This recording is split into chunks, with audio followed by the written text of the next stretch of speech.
Hi everyone, my name is Rocco Michike and I'm here to help teach you about the power of choice. Now I know it's difficult to see this, but my wife was kind enough to buy this shirt for me for my birthday, so I want to wear it. And this is your one and only subliminal message, the power of choice. You have it within you. Now today's lesson is going to be about a list. This list, actually, the most profoundly realistic list that you will ever encounter in your life. But we'll get to that later in this class session. Today what I want to do, or at this moment what I want to do, is talk about some words and specific definitions of words, because I think that's what's confusing people about my message, our message actually, about the power of choice. So in a recent conversation that I had with a friend of mine, it was revealed to me that someone said that I'm opinionated. So my first thought was, right here buddy, oh no, by the way, right there too. Now relax. There's always a purpose behind what I'm doing. So I'll get to this a little bit later. So for now, we'll get back to the word opinionated. And in the words of Arnold Schwarzenegger, I'll be back. All right, so let me put these away somewhere. Let me put these in my pocket here. So when I heard about being called opinionated, seeing that I'm not a very smart person, I went into Webster's dictionary. Yeah, I know it's a little wrecked here. But I went to this dictionary, Webster's New Riverside Dictionary. Now, being at the ripe age of 43, this writing is really small, so it's really hard for me to read this stuff.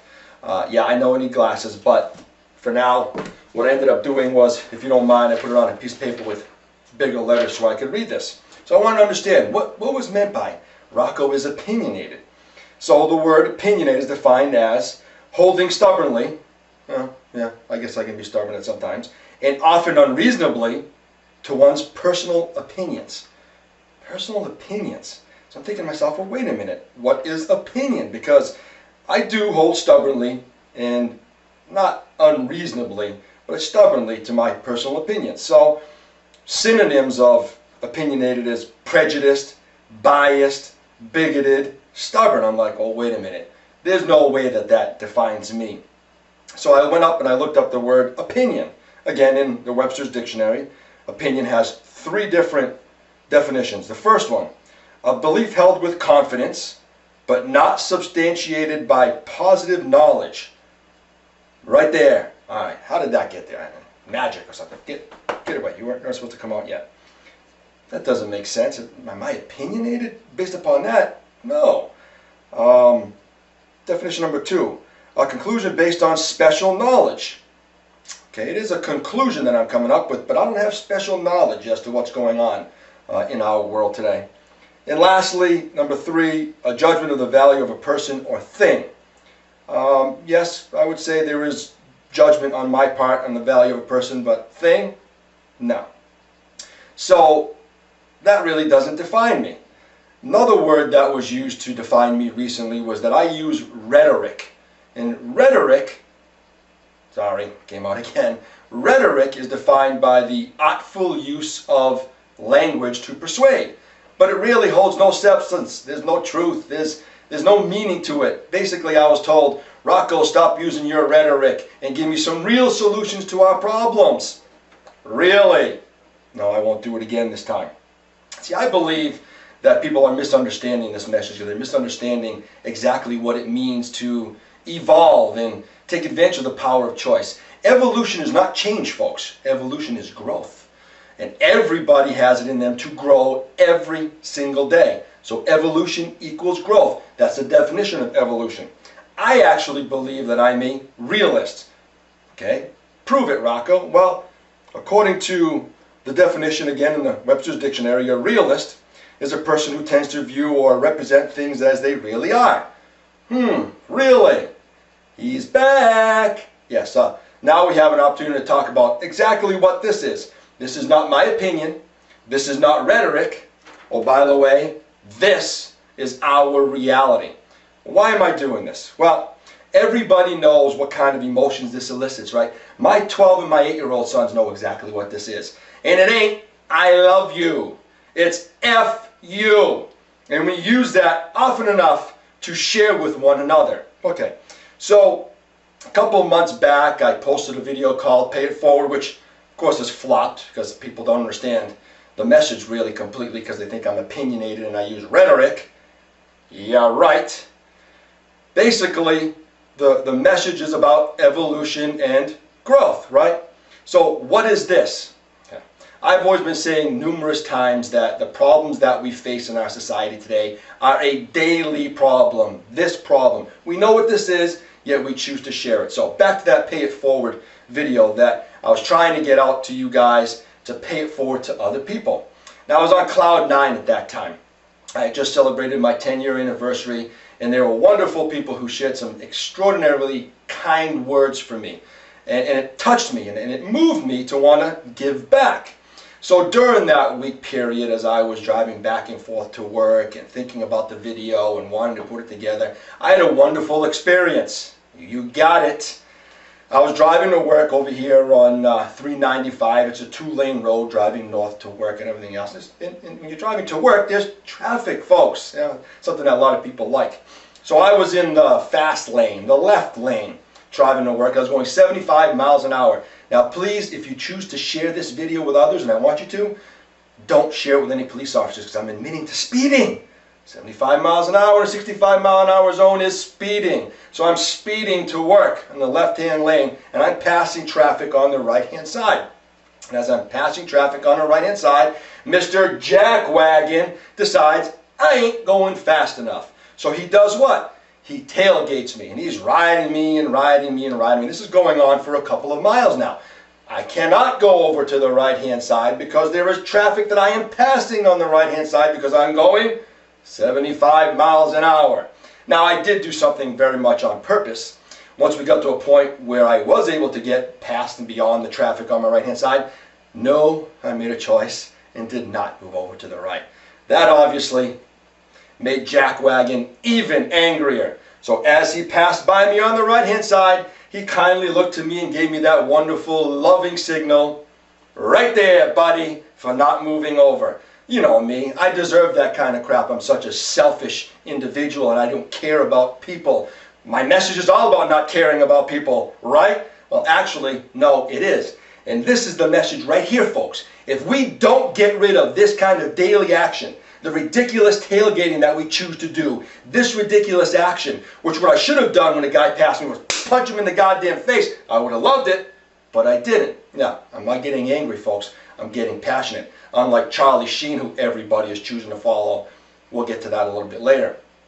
As I passed by him, and as I was thinking deeply in my mind how I wanted to ram him and actually really cause a problem with him, I thought to myself, it's not going to resolve everything. So as I passed by, I kindly waved to him and I said, I love you. And I got one of those smirks and he went on. That is real, folks. This is not my opinion. This is not rhetoric. This is real. It is our reality. Everything that I talk about when I post is real, folks. And if we don't understand the reality of what's going on in this world, problems will continue to exist. So, that's part one of this lesson of mine, to get you to understand the power of choice and how we need to evolve, grow as people emotionally. As a matter of fact, look it up. Bing it. Google it, ask Jeeves, emotional intelligence. For every decision that we make, right, 1 out of every 3 choices are based on our emotions, but yet we choose to ignore our emotions. Power of choice, folks. We choose to ignore our emotions. The longer we choose to ignore it, the more we do this to one another. And it's not going to be fixed unless we start embracing our emotions. Look it up. Emotional intelligence. Every decision that we make, 1 out of every 3 is based on our emotions, yet we choose to ignore it. I think it's time that we start to embrace it. So let me get to the most profoundly realistic list. I use those words on purpose because profound, as defined in Webster's dictionary, is of great depth. Reality means it's not my opinion, it's not rhetoric, it's really happening. So it is a very deeply true list. And it defines us as human beings. Now, before I get to the list, there are some things on here that I actually have numbers for, and I think you need to really understand these numbers. So in order to understand these numbers, I'm going to give you some perspective. First of all, it says here in my notes, 2010 census revealed. This is March of 2011. December of 2010, the government revealed that their 2010 census says there are 309 million people living right here today in this country. 309 million people. Here's perspective. Just recently there was this thing called the Super Bowl. It was held at the Dallas Cowboys Stadium. Coincidentally my favorite stadium. Yes, I'm a Cowboys fan, and yes, I know they sucked last year. There were 103,000 people who attended that Super Bowl event. That 103,000 is representative of less than 0.5%. Think about that. Less than 0.5% of the entire population of this country. It's nothing, right? Aha. Unless I were to say 103,000 people died of a tsunami. Oh my God, the tragedy, the travesty. Or 103,000 people killed due to a terrorist act. Oh my God. We were up in arms for 4,000 people, folks, which is really a minuscule number. Understand perspective, folks. You understand perspective one way. Listen to what I'm telling you and open your eyes, because here comes the real truth about who we are as people in this country. If you are overweight or obese, this message of choice applies to you currently in 2011. 60% of people are overweight. That is 190 million people. 20% are, or 62 million people are obese. Let me get into that for a second. I recently posted something called need versus want. Animals. People are animals, folks. Animals need air to survive. They need the sun to survive. They need water to survive. They need food to survive. Actually, so do plants. But we're talking about animals right now. The problem when we get into trouble is want. We don't need to eat as much as we do. We want to eat as much as we do. It's a choice. We choose the multitudes of foods that we eat, good and bad, and we overeat. That's the problem with choice. And want. When want is driven long enough in your life, want becomes a need. And eventually, people need to have all of that food. That's what addictions are. Think about an alcoholic, for instance. Hey, when they first take up that first drink, they're not an addict. They want that drink. And then eventually they want more, and they want more, and they want more. And eventually, they become an addict. They need that drink. Now, in order to get over that addiction, what do they have to do, right? They have to make a choice to think differently. Now, I don't know if they do this at AA or not, but they have to get up and they have to choose to think. This is the action, by the way, and say, I am an addict, in order to get over it. Now, if we don't start understanding the power of choice, then we'll continue to ignore it and continue to have these kind of problems. I keep on looking over there because I'm seeing my time clock starting to run out, because I only have 15 minutes per session here. So I'm going to wrap this up. Based upon trends over the last 30 years, 1980, 1990, 2000. In the 80s, I was in high school and college with many of my friends out there, right? Based upon the trends over the last 30 years, not Rocco Vincenzo Michele Michike's trends, other people's trends, our trends, the reality, not my study. It says here that it is projected in 2015, 2012, 13, 14, 15. 4 years from now, only 4 short years from now, you ready? 75%, see there I go, I got 1 minute left. 75% of all people in this country will be overweight. 75% equates to 230 million. 103,000 people, less than 0.5%, died in the tsunami. 230 million people will be overweight. Wait, it gets better. 40%, or 124 million will be obese. 124 million. Quickly, while I end this so I get to the next part too. Those of you who are angry at our government for getting involved in the medical industry and thinking they're going to fail, you're right and you're wrong. It's not because of them, it's because of people. And this profoundly realistic list. If you're interested, I have more. I hope I see you in part 2 of this. I'll see you in a few minutes.